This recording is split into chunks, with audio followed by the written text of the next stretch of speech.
Hello again, everyone. My name is Natalie Ikker, and I'm the Undergraduate Student Affairs Advisor for the Department of Political Science. So this presentation is mostly going to be handled by Heather, and I'll have her introduce herself and take it away. Hi everyone, I'm Heather. I'm the Transfer Hub Student Assistant and Veteran Liaison. I'm also a political science major with a specialization in public policy, and I'm also a first-year transfer, so this is much of a learning experience for me as it is, I hope, for all of you. So before we start, I just wanted to remind everyone again, feel free to have your video on and off, but please mute your mics unless you plan to speak, and please feel free to use the chat for any questions or raise your hand. And as another reminder, we are recording. And before we dive into all the great resources we have for the next year, it's always good to do a bit of self-reflection. So imagine this scenario. It's graduation day, you're wearing a cap and gown, the announcer calls your name, and you walk across the stage to receive your diploma. The announcer asks, "Congratulations on all you've accomplished. What's next for you?" So how do you respond? What are your goals after graduation? And it's really good to have this end goal in mind. That way you can backwards plan on what you need to do today in order to get to that end goal. And as an overview of some of the resources we'll be sharing with you today, we'll be going over how to use your summer wisely. We'll speak a little bit about the career fair and how to take on leadership opportunities, and also opportunities involved to get involved in your department. We'll talk a little bit about the undergraduate research conference that happens every spring, and we'll also speak to how to research and apply to your post-grad schools. We'll also be speaking about how to do a grad check and how to keep track of the deadlines to make sure you are on track to graduate. And last but not least, we'll be talking about how to stay in touch with the Triton Transfer Hub. So summer is a really crucial time to research your career interests and prioritize what you need to do in the next year. This can be anything from just really doubling down on what grad schools you want to do, what careers you want to pursue, and it can also be summer can be a way to create opportunities such as look for internships, or also just building your resume with volunteer experiences, or even just reworking your resume and finding the opportunities you would like to fill your resume. And Natalie, if you had anything to say on this slide. Yeah, my only thing to add is that, again, summer is a great opportunity, and all departments on campus, whether virtual nowadays or in the future in person, we are open. So definitely connect with us. We are here to help you, including the political science department. So this is definitely one of the best ways and times for us to help you. Even more than maybe we can do so during the academic year, where we might be seeing a lot more students. So we're here, and definitely say hi. And on that note, if you're feeling lost on how to focus down your goals, what you should be doing to accomplish them, as Natalie said, there's plenty of resources available to you in the summer and also beyond. The Career Center is a really great way to find career planning. There's career advisors that can give you one-on-one support for everything from career planning to looking over your resume and cover letters, and just how to seek out those internship opportunities. You can also connect with your professors or TAs. They're usually more than willing to help you find those connections that you want, or know someone that can help you. If you just want a friend to talk to, another transfer student to talk to about your goals, you can always reach out to the Triton Transfer Hub and make an appointment with a transfer peer coach. And if you have any questions about what courses you should be taking, or if a course fulfills your requirements, feel free to reach out to Natalie via the virtual Advising Center or your specific college advisors to confirm your academic plan. Career fairs are a really good way to network, and I'm going to let Natalie take over this slide. Yeah, so career fairs are really great, to meet a bunch of employers. Right now, the Career Center has been having virtual career fairs. They usually hold them in the beginning of the quarter, but sometimes they hold them throughout each of the quarters, and it might focus on different subsets of careers. So maybe you'll see one that focuses on science and technology, but other times it may focus on working in the government, teaching, so on and so forth. Also, what I've seen and that I've passed along to you all often in the newsletters are these like virtual career-oriented workshops, whether that's hosted by our department or hosted by the Career Center. So if you haven't attended one already, I would definitely recommend them. There are a few more happening throughout the end of the quarter that you should attend. And you can find these events on Handshake. So if you just Google UCSD Handshake, you'll be able to log in and find them under the events tab. There's also Triton's Connect. So this is a pretty new opportunity that you can connect with other alumni, with staff, with faculty, with your peers online for a variety of things. So, as it says, mentorship, career insight, and networking. I see it as like the UCSD version of LinkedIn. So if you have tried LinkedIn and it's not really your thing, or it seems just a little bit more intimidating than you would like right now, then I recommend starting with Triton's Connect. You can still create a profile, but you know that everyone in it is associated with UCSD in some way. And there's thousands and thousands of people in it. And it's very easy to search for people who majored in political science and are either still students or are staff members or, again, are alumni. And so if they're putting in the effort to create a profile and to be on there, they definitely want to help you. And I know that from the students that I've spoken to about this opportunity and they've come back and told me their experiences, they really liked it.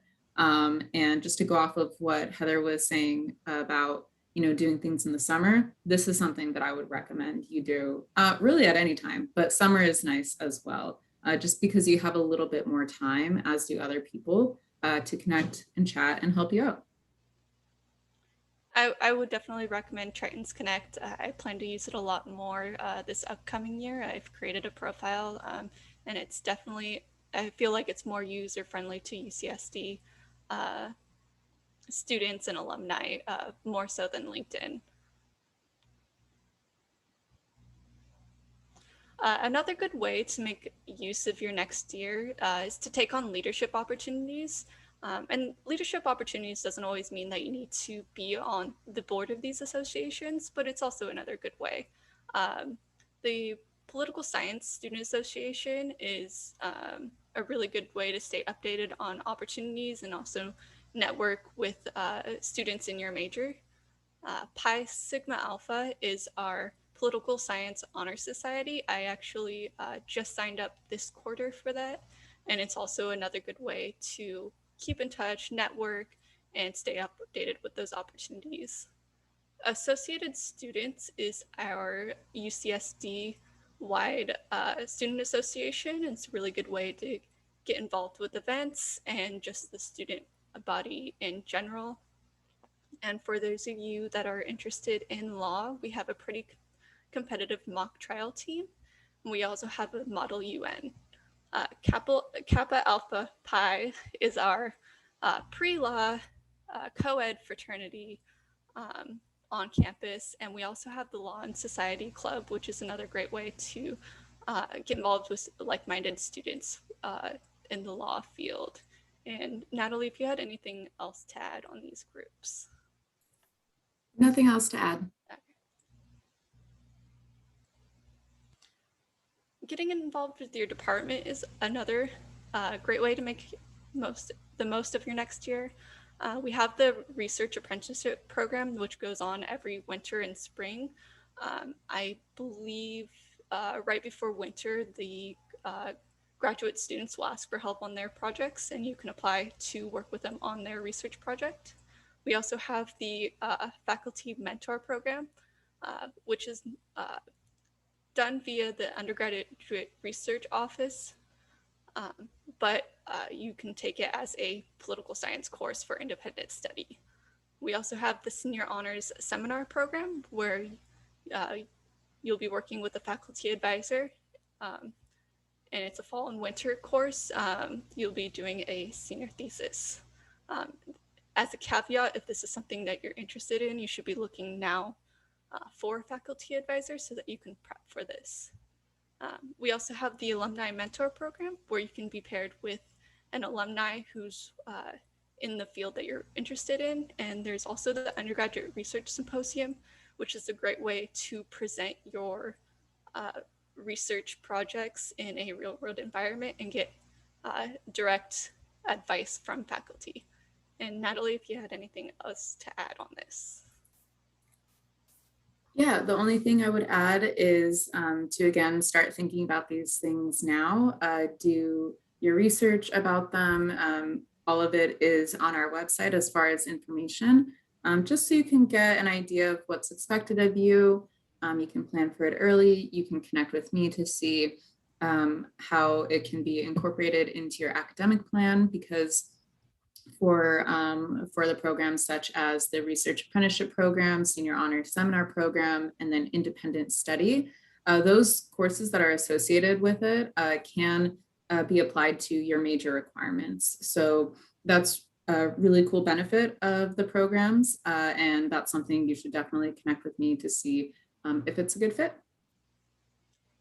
And I think definitely if you're interested in any of these programs, reach out to your professors, reach out to other students that might be interested in these programs.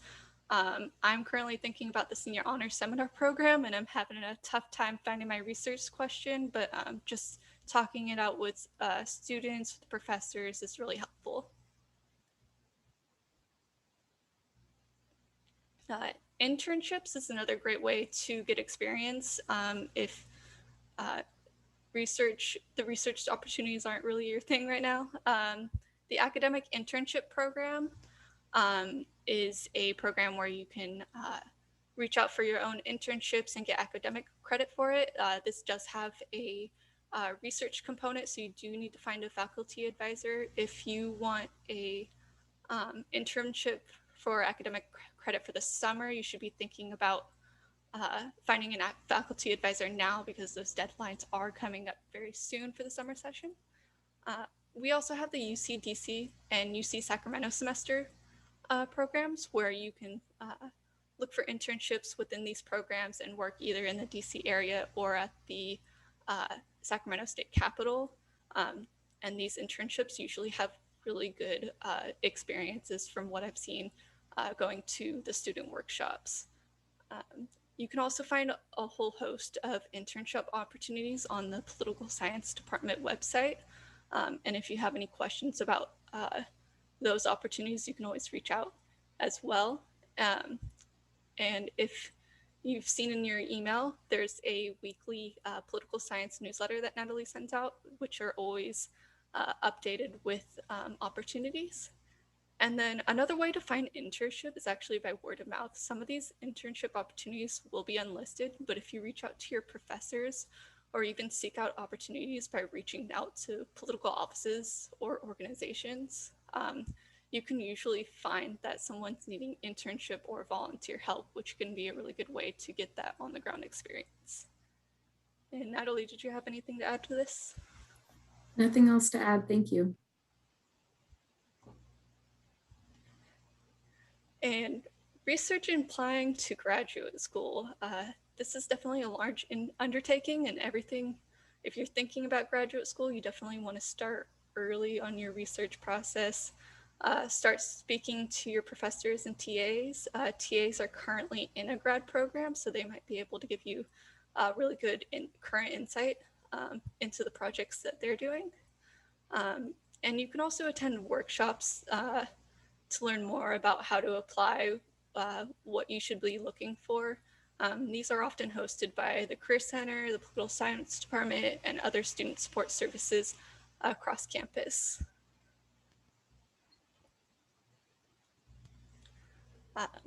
And just some things to keep in mind for when you're looking for grad schools. It's good to have a list of non-negotiables. I always like pros and cons lists just so that you can visually see what each program offers and how they align with your goals.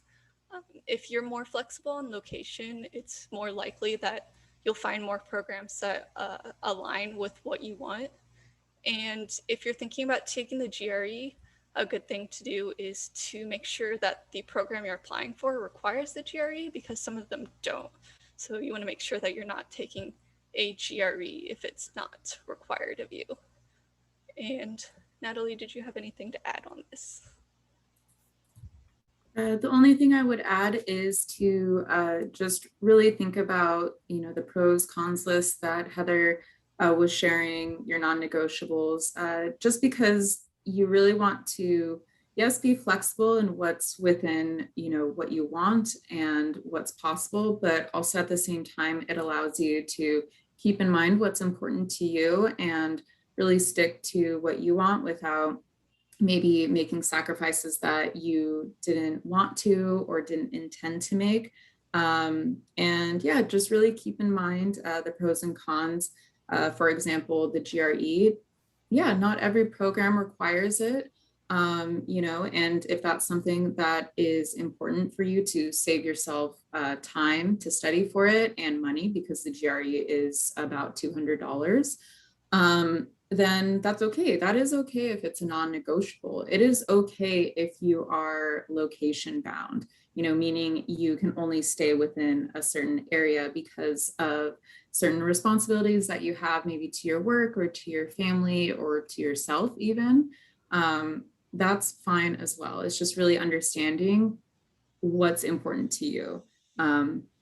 And making sure that these are programs that you are happy to apply for. Another thing that I've seen is, just seeing maybe what type of finances, again, costs are involved, if there are any scholarships you can apply for or grants. For example, with the GRE, another thing that you might want to look into is some places maybe require the GRE, but if you have a certain GPA, then maybe you don't need to take it. I have seen that happen. So that's something to keep in mind as well, of doing a little bit more research, just so you understand exactly what you are working with and what you have to keep in mind. Thanks, Natalie. I think also for if you do end up taking the GRE, make sure you're researching prep programs. There's usually a lot of free resources, so I would definitely recommend talking to career advising or just reaching out to Natalie before deciding if you need to pay money for a program. Usually there's a lot of great resources available to you through UCSD.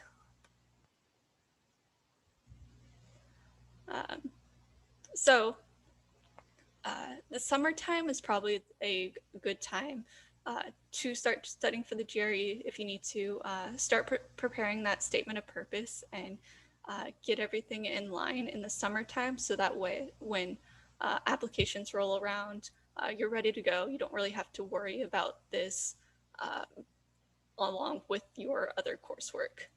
Make sure you have all the deadlines in mind and make sure you apply as early as possible.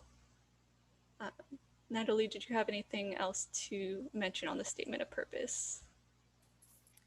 As far as the statement of purpose goes, make sure you answer the questions. I know that sounds maybe a little bit silly or funny, but you would be surprised at how often people do not answer the questions that are on the statement of purpose. Sometimes programs give you prompts to answer. And if they don't, then you can, call up the program and see if they have anything in mind specifically. But again, as Heather pointed out, really making it very clear to the people who are going to be reading this why this program and why these faculty members is the best choice for you, and how your experience matches what they are looking for and how it can be mutually beneficial. I know that when I've read some of my friends' personal statements for graduate programs they were interested in, I had to point out to them that they were not answering the question, like very blatantly. They did not answer the question, and so if I was reviewing this, I would not consider them.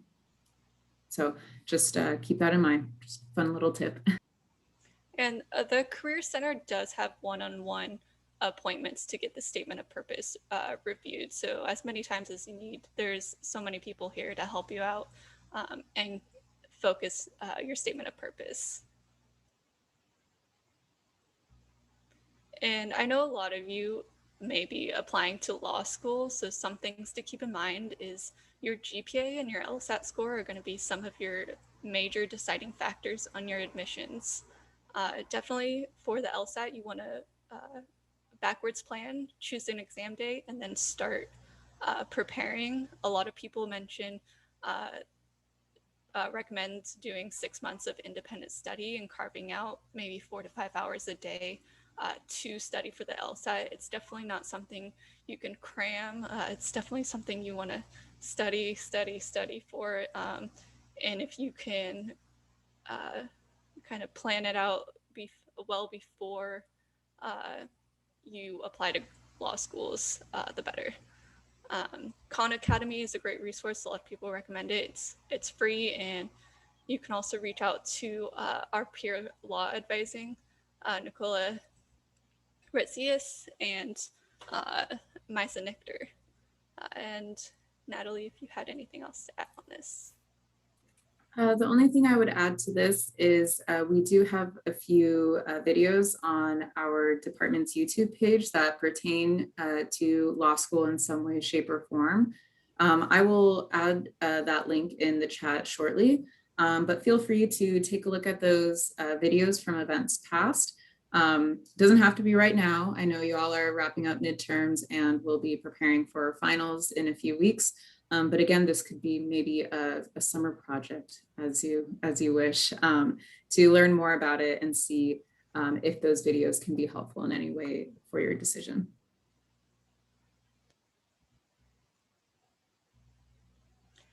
And for law school, a lot of admissions are on a rolling basis, so you definitely want to apply early.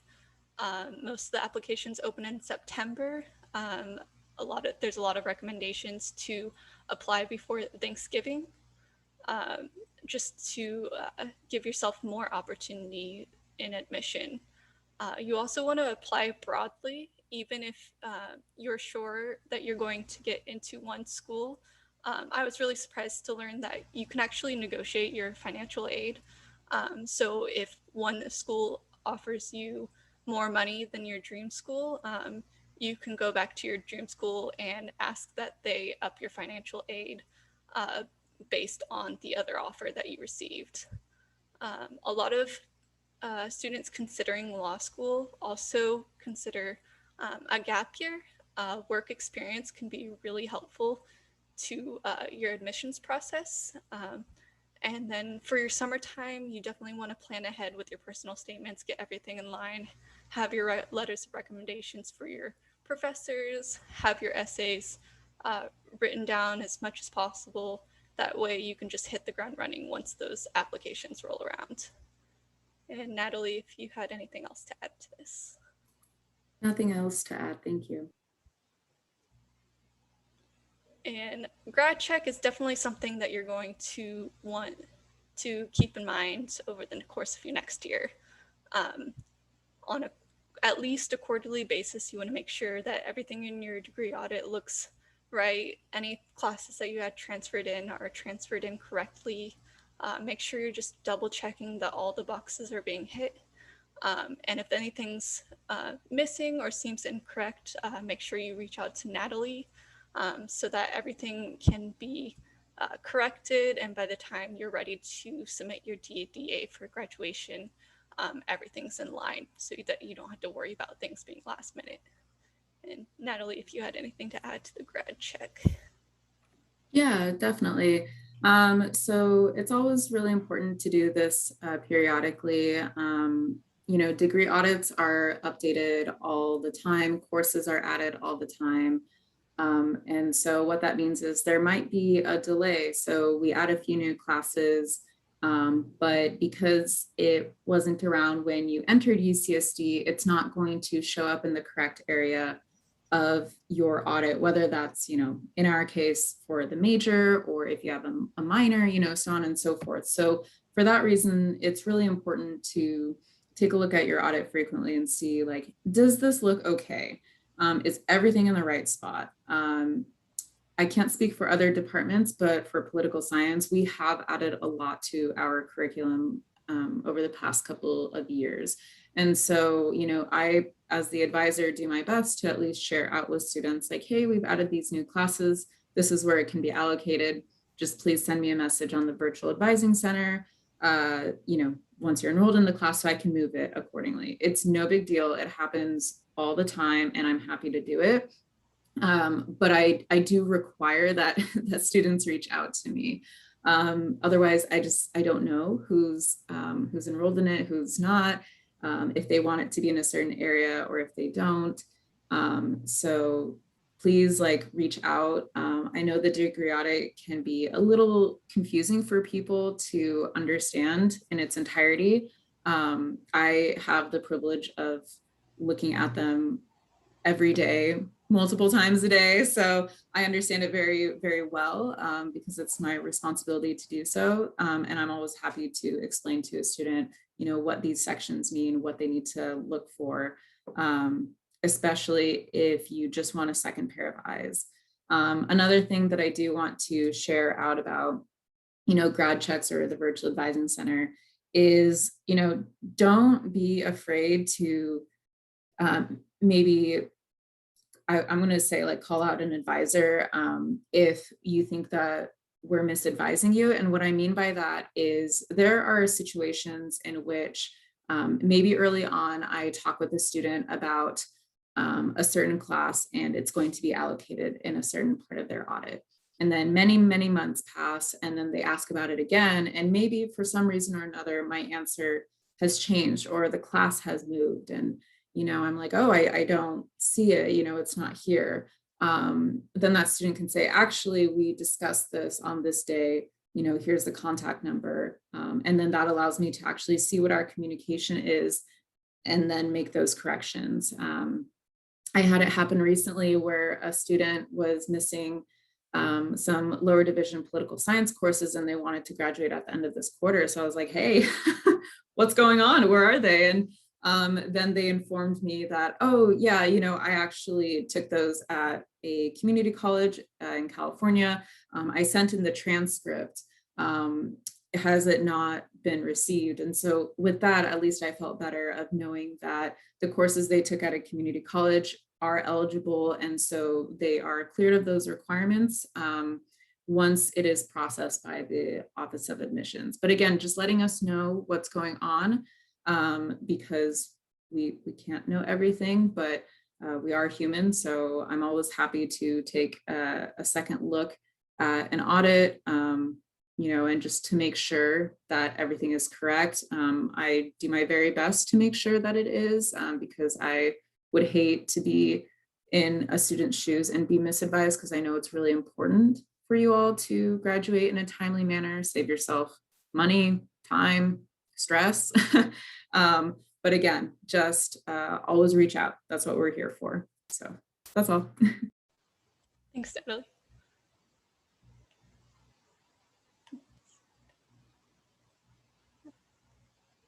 And Natalie kind of went over this, but definitely if you have any questions on your grad check or even how to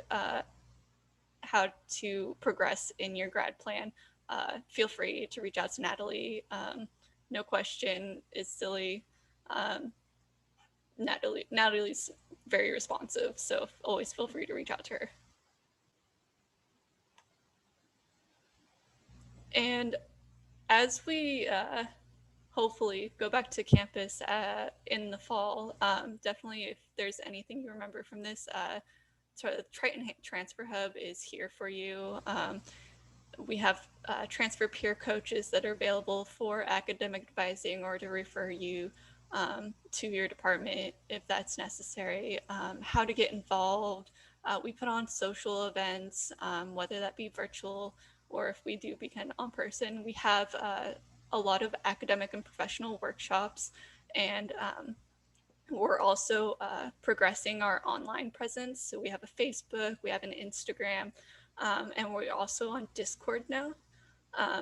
And anticipated for the fall, we will be in a new location in Pepper Canyon Hall. But for now, we're online and we're here to support. And just like Natalie, our program manager, Jackie Dwar, will be working throughout the summertime. So if there's anything you need during the summer, feel free to reach out to us and we'll get you the resources you need. And then here's our Facebook and Instagram handles. And then again, we are on Discord. So I'll leave this open for a second if you wanted to take a picture of the slides, you can follow us. We've got about 200 members on Discord now, so it's pretty active. It's a really good space, virtual space for students just to ask questions and food recommendations. Really just a really good way to socialize with your transfer students.